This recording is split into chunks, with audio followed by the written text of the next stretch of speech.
in LA this week. Being a woman, it's so dangerous that a lot of the times I wouldn't sleep. I would just walk around, stay up. Nonprofit foundations reaching into their hearts and wallets to battle the problem of homelessness here in the city of Los Angeles. LA voters could be asked to contribute to the pot as well. I'm Gil Reyes with a story next. I'm Anna Marcos. Out of the ashes, a brand new warehouse for the San Fernando Valley Rescue Mission after a devastating fire. Find out what this will do for the homeless coming up. With 20,000 homeless youth in the streets of Los Angeles, the city is focusing on new efforts to stabilize their lives. I'm Rasha Goel, and that story's up next.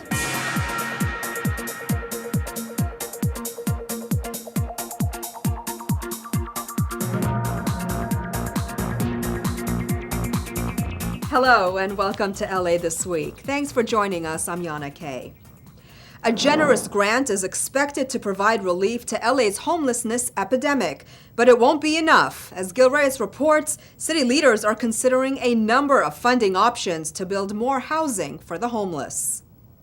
Ruth Ortiz has spent most of the past 10 years living on the streets. Being a woman, it's so dangerous that a lot of the times I wouldn't sleep. I would just walk around, stay up, just so that, because you never know if somebody could attack you or you could get hurt or robbed.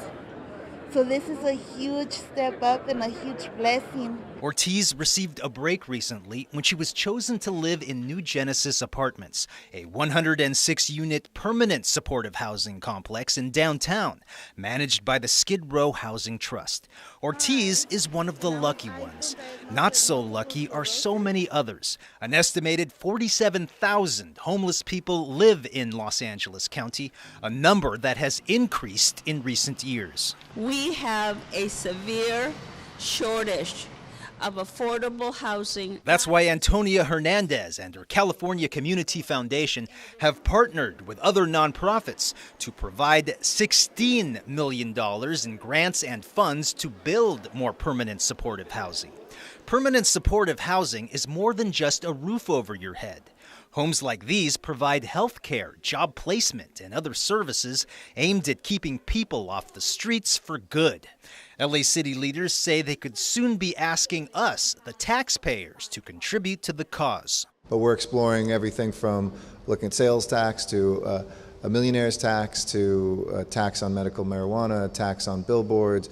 LA Mayor Eric Garcetti is already asking voters to approve a half-cent sales tax increase this fall for transportation projects like Metro Rail. Some say another big tax, one for homelessness, could be a tough sell on the same ballot. Local leaders are weighing their options. All of us that are going to do the asking also pay taxes, and I want to have confidence that if I make an investment, we're actually going to move the needle and create a solution. This is an expensive problem, but it's much more expensive to keep doing what we're doing rather than to solve it. The mayor wants to set aside $138 million for homeless services in the upcoming fiscal year, a four-fold increase from this year. Gil Reyes for LA This Week. Other partners in the $16 million permanent supportive housing plan are the Weingart and Conrad N. Hilton Foundations. While a portion of the homeless population includes young people, and getting them off the streets is the focus of a new effort recently launched by City Attorney Mike Feuer. Rasha Goel has more on this initiative. Rasha. Yana, I'm here at Covenant House where they're holding the first ever homeless youth citation clinic. Now, this is an opportunity for homeless youth to come out and interact with community service providers so they can get information and help on things such as HIV testing, mental health, and even get free haircuts. According to the city attorney, there are nearly 20,000 homeless youth in the county of Los Angeles. Parents, in at least half the cases of these kids, either kicked them out of the house or knew they were leaving. Now these are our kids on our streets. We have a responsibility to them. Marie currently lives in a homeless facility in downtown LA. Today, she is among the homeless youth who has come out to take advantage of the services available at this clinic, along with finding out more information regarding a citation she received for panhandling. You know, where I'm from St. Louis. And out in St. Louis, you don't get all of this. You know, it don't happen like this. So to come out here and have all this help, I'm thankful for it. The Homeless Youth Citation Clinic gives individuals who have citations and related fines to be removed from their records. Instead of paying the fine, you get to sign up for services that are going to better you and help you thrive and get off the street and also move into, self-sufficiency and permanent housing. In addition, individuals have the opportunity to receive clothing, hygiene kits, snacks, yoga lessons, and other services at the clinic. Maiden Lopez, founder of Project Q, a movement to help LGBT youth, was on hand to offer free haircuts. They just stand up a little bit straighter and they have more self-respect, and that's really the best part about it. Roughly 40% come from the LGBT community, and that adds another layer of incredible obstacles for our homeless youth. Hopes are these clinics will help empower the youth to break the cycle of homelessness and create a brighter future for themselves. In Hollywood, I'm Rasha Goel for LA This Week. The city attorney has held other homeless citation clinics in the past, but this was the first one focused on youth. Well, the San Fernando Valley Rescue Mission will take some 250 kids and their families off the streets this year. But 2 years ago, it saw its buildings go up in smoke. Anna Marcos takes us to the newly rebuilt warehouse in North Hollywood. 10,000 square feet of new space sits waiting for donations as the new San Fernando Valley Rescue Mission warehouse rises out of the ashes. Fire demolished it 2 years ago. At the time, it was a shelter housing 30 homeless people, many of them children. At this point in time, they're already challenged in their life where they may not have a lot of things or a place to live, and that's why they're here. So it's very traumatic because now they're losing the one thing that they have that they can call home. The fire started in a building next door. The 130 firefighters got everybody out safely, but they could not save the warehouse. When those pallets burned, the heat from that fire was so intense that the heat set this building on fire.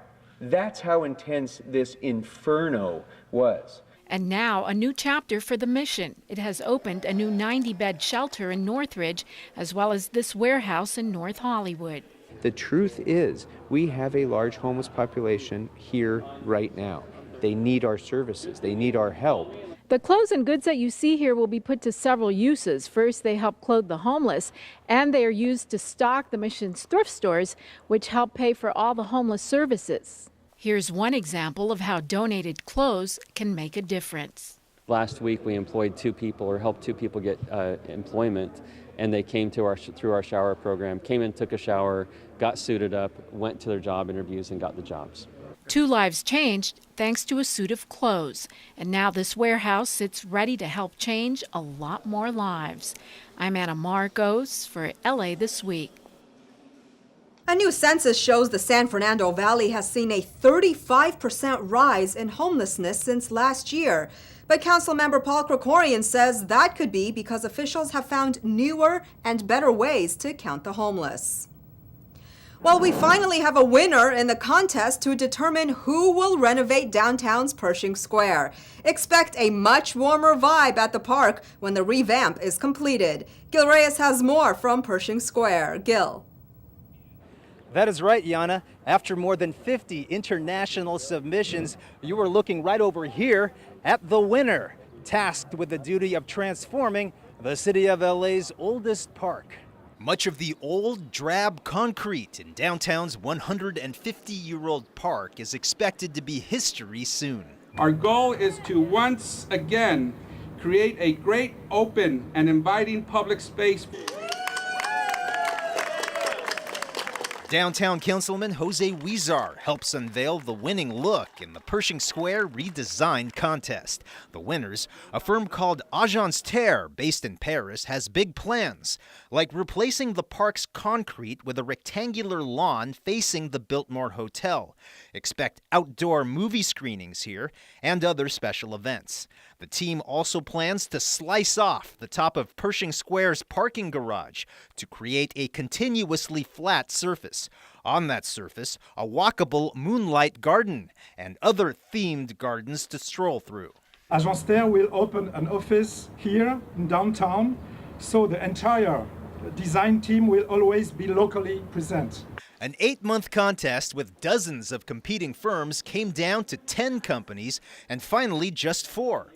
Some of the other entries may have appeared greener, sleeker, or more environmentally friendly in their designs, but the Pershing Square renewed jury says the final choice came down to simplicity and what appeared to be the most realistic plan of the final 4. The jury picked Agence Terre unanimously. Their winning design also includes a smart canopy. This canopy along Hill Street will light up the park at night and provide shade during the day.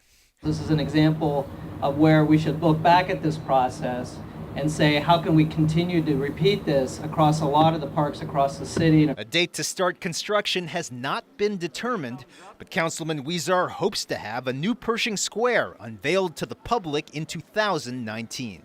In downtown LA, Gil Reyes for LA This Week. The renovations are expected to cost $50 million. Funding sources are expected to be announced at a later date. While a piece of spacecraft has literally floated in from the sea at Marina del Rey, and it is set to become a part of space history for future generations of Angelenos. Ana Marcos has more on the arrival of ET94. The first shuttle flight blasted off from pad 39A at KSC on April 12, 1981. For the second time in several years, a chunk of NASA's spacecraft history has landed in LA. This giant external tank, known as ET94, was built to help launch the Space Shuttle Columbia, but was never used. Now it has come by sea all the way from New Orleans through the Panama Canal to its new home in LA. For many Angelenos, it's a big deal. It's just awesome to see something this size, and the fact that we have it here in Los Angeles to experience. It's part of history. I think it looks like a Twinkie. We're privileged to get this in LA, and it's going to inspire a lot of the kids to go into science. I missed the shuttle when it came through the streets of LA, and I said, I'm not going to miss this. Like the Space Shuttle Endeavour 3 years ago, ET94 is set to take a ride through the streets of LA before ending up at the California Science Center, where it will eventually go on permanent display with a shuttle, complete with rocket boosters to form a full-stack shuttle exhibit. Mayor Eric Garcetti couldn't resist a romantic metaphor for the occasion. The space shuttle's been lonely. She needs a recoupling with an old flame. No one in America can say they have this except the California Science Center. Imagine all the lives that will be touched. Imagine the young minds that will be challenged. At 66,000 pounds, this thing is about 15 stories tall if you could stand it up. It's NASA's last remaining external tank in existence. Normally, they get destroyed after the launch of a shuttle. We really wanted the real tank. We knew there was this one tank left. The tank will go on limited display, but fans will have to wait a while to see the full-stack exhibit. The California Science Center has to raise funds to accommodate the massive display at its Samuel Ocean Air and Space Center. It could take 3 years before the public gets to see the historic display in its full glory.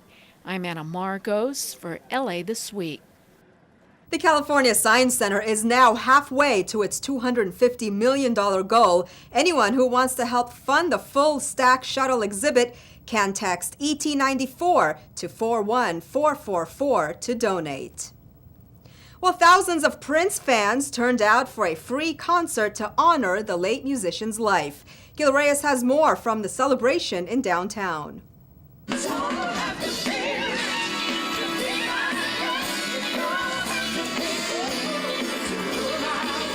An estimated 5,000 fans, many of them dressed in purple, gathered outside City Hall to celebrate musical royalty. In the end of his career, he did things like fund our schools, fund activism, and he helped save the fabulous form. And so we want to have a tribute that's fitting to the gift that he was to this city. Councilman Marquise Harris Dawson helped organize the City of LA's official tribute to Prince. Artists Eric Benet, Marva King, Aloe Black, B. Slade, Faith Evans, and more performed some of Prince's biggest hits. Prince Rogers Nelson, a 7-time Grammy winner, an Oscar winner, and Rock and Roll Hall of Famer, died in April at the age of 57. The night we learned City Hall glowed solemnly in purple lights, his signature color. Days later, a more festive mood. Topped off by a surprise performance by Stevie Wonder.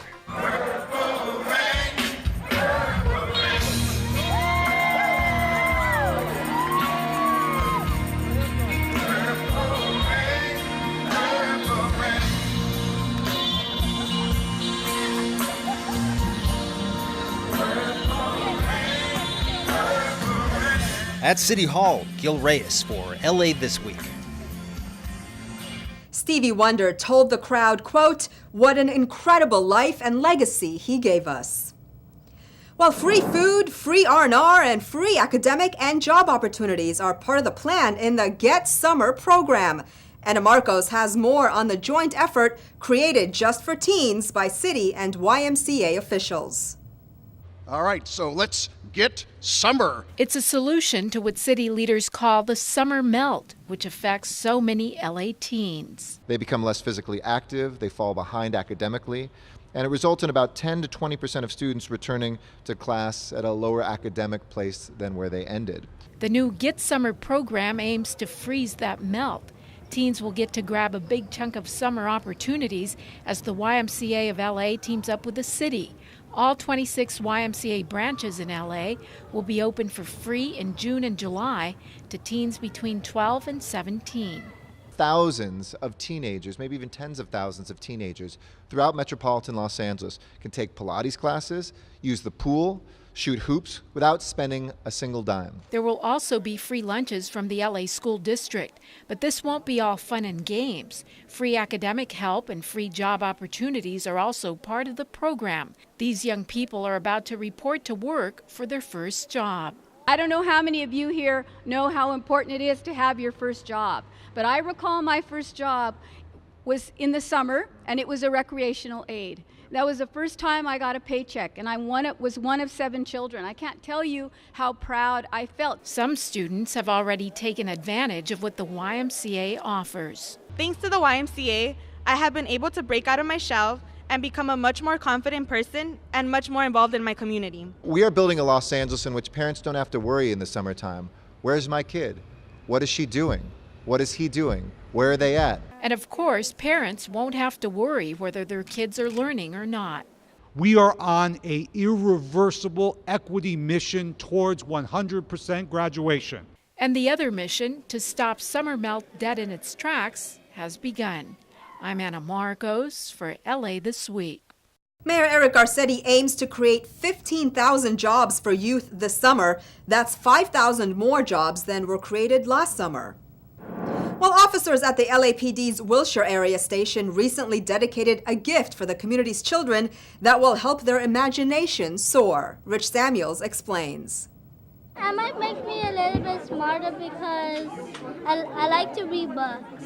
Kids living near the LAPD's Operations West Traffic Division now have a little free library right in their own backyard. Thanks to the spirit of community policing and the nonprofit Literacy Club, kids have easy, safe access to their favorite books. So the Literacy Club is a charity here in Los Angeles, and our focus is primarily around optimizing the future through literacy and books. And so one of the ways we do that, one of the key ways we do that, is by creating these little free libraries that we pop up in community locations throughout LA. The library was created in memory of Officer Van D. Johnson, a traffic officer who lost his life in 1997. We talk about LAPD family.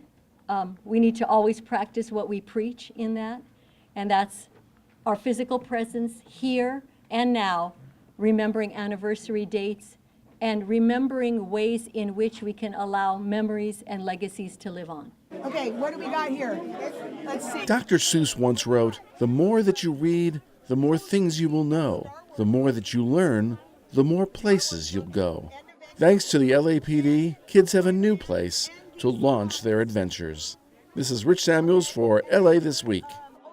Local kids are invited to stop into the Wilshire station and take or return a book anytime.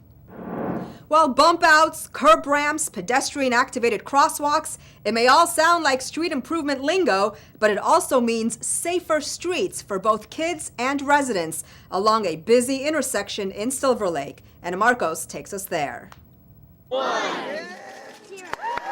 A snip of the ribbon in these revamped crosswalks and streetlights just made the walk to school a lot safer for students near the corner of Sunset and Mitchell-Tarina in Silverlake. The improvements were funded through the Safe Routes to School program. Well, a lot of these cars go very fast and sometimes do not stop. Even for kids? Sometimes. As you can see, Mitchell-Tarina Elementary is right behind us, so the safety of this busy intersection is crucial for the children. One of the big improvements is the repainting and realignment of this crosswalk.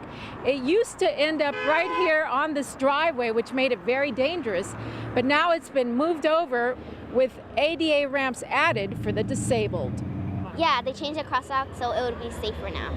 Other improvements include new lighting at the historic Mitchell-Tarina stairs, and there are newly planted trees, wider sidewalks, and 50 synchronized traffic lights to ease traffic flow along Sunset. Mitchell-Tarina is a steep hill. People tend to just run and race to the light. So by putting that bulb out there, they were able to move the stop sign out further into the street for more visibility. The whole area is safer. It's more well lit. It's safer for pedestrians, and it encourages more pedestrian circulation, which is what we want. So now, instead of a mad dash to avoid the cars, walking to and from school or on the stairs will be a walk in the park. I'm Anna Marcos for LA This Week. City leaders have also installed a bike corral at Mitchell-Tarina Elementary so that more kids will bike to school as well. While religious and city leaders highlight LA's diversity during Religious Pluralism Day, a soon-to-be-launched city website seeks to make it easier to get new businesses off the ground, and a special honor for one of the most influential men in Los Angeles. All these stories in Citybeat. Mayor Eric Garcetti joined the Los Angeles Human Relations Commission and around 70 interfaith leaders and community members at City Hall recently to commemorate the second annual Los Angeles Day of Religious Pluralism. Garcetti spoke about LA's rich and diverse cultures and how those differences can connect us all. We're blessed equally so to have each other. These representatives are just emissaries to get us to the faith that ultimately is about the interactions we see with each other, reaching out our hand to someone different, reaching out our souls to someone different, and finding the common ground. The City of LA is testing out a new business portal and startup guide for small business owners and entrepreneurs in LA. The site is business.lacity.org and is currently in the beta phase.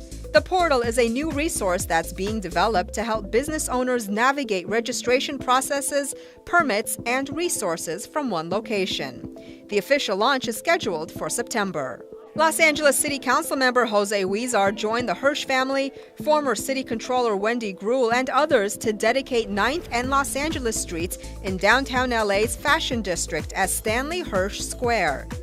Stanley Hirsch, one of the forefathers of downtown Los Angeles, was a philanthropist, real estate investor, and garment manufacturer. Hirsch, who passed away in 2003, was known for a straightforward approach as well as his contributions to the Jewish community and the city of Los Angeles. It's just such a very special day for my dad and all of our family. A long history downtown, and he made such an impact, and it's just great to be part of that legacy. Not only what I got from this was somebody who really, truly loved the city of Los Angeles and would do anything that he can to make it even better. Council District 8 Councilmember Marquise Harris Dawson and other city officials dedicated the new Manchester Neighborhood Greenway in South Los Angeles recently. This project converted an existing, neglected pathway to a low-maintenance green walkway. Other improvements include new native shade trees and tree wells, security fencing and gates, and solar-powered lighting for pedestrian safety. Officials say the new greenway will help capture urban runoff from the 110 freeway and surrounding streets, removing oil, grease, metals, trash, and other pollutants before returning filtered stormwater to the storm drain system. Make sure that we eventually one day get to the point where all of our on-ramps and off-ramps are usable spaces that capture the water. For many Angelenos, the wonders of the sea seem far away, but the truth is, they're right in our backyard. Rich Samuels has more. It's a hermit crab in an odd shell. At the Cabrillo Marine Aquarium in San Pedro, the sea is at our fingertips. This is just a little small guy. He's a brown sea hare. Some days these guys are common out here, but I've done walks where one day we see like 20 of them, the next day we come out, we might find 2. Carl Carranza, along with his colleagues at the aquarium, share the wonders of the tide pools near Point Furman. We take people into our auditorium, do a slideshow to introduce them to the animals and the tide pools themselves, and then we take them out to the physical tide pools, which are about 300 yards away from the aquarium here. Oh, they're huge. Touch it, it feels so sticky. We've never actually been to tide pools. I lived in California pretty much my whole life, and I'm really excited to see what we're going to find. The tide pools offer a protective habitat for a variety of animals and seaweeds, from feather boa kelp to the occasional octopus. The more people are aware of all the different things that live in the ocean, the more likely they'll be inclined to help protect it. From the Cabrillo Tide Pools in San Pedro, this is Rich Samuels for LA This Week. The Cabrillo Marine Aquarium has been connecting Angelenos to the sea since 1935. We'll celebrate the people who are making visionary contributions to life in downtown LA. If you love vintage modern design, check out downtown LA's Modernism Show and enjoy a country fair with a bohemian flair. That's all this in this week's Things to Do. On Memorial Day weekend, the Los Angeles Poverty Department is hosting the 2016 Walk the Talk Parade. Make your way over to Skid Row for this biannual parade that honors people who have made contributions to Skid Row and benefited the community in civil rights, housing, public health, and environmental issues. The parade will feature live performances and will start at USEP's Corner Space and end on the west side of Los Angeles Street. The walk takes place on Saturday, May 28th at 12 p.m. on Skid Row. For more, visit lapovertydept.org. Vintage modern design takes center stage during the biannual Downtown Modernism Show. Take a leisurely stroll through 5 acres of 20th century furniture and housewares. The show and outdoor modernism event will feature valuable vintage designs from shops and collectors and more than 60 dealers from California and beyond. There'll be specialty food and drink vendors on site, in addition to ample free parking. The show takes place on Sunday, May 29th at 2901 Seco Street in downtown LA. Visit downtownmodernism.com for more details. And get in touch with your bohemian side at the 43rd Annual Topanga Days Country Fair and Fundraiser for Topanga's Community House. Over the years, Topanga Days has grown into LA's Bohemian Rock Music Festival and has become so much more than just a fundraiser. The weekend festivities are a mainstay event that embody a music lover's way of life, welcoming new listeners and paying homage to the roots of Topanga's musical history. There's a belly dancing show by a local teacher, pie eating contests, kids games, and more. It'll all take place Saturday, May 28th through Monday, May 30th at 1440 Topanga Canyon Boulevard. For more, visit topangadays.com. And that's a look at some things to do. Well, that's going to do it for this edition. I'm Yana Kay, and from all of us here at LA This Week, thanks for joining us. A reminder that you can catch us online at lacityview.org. You can also follow and like us on Facebook. We'll see you back here next week for more of LA This Week.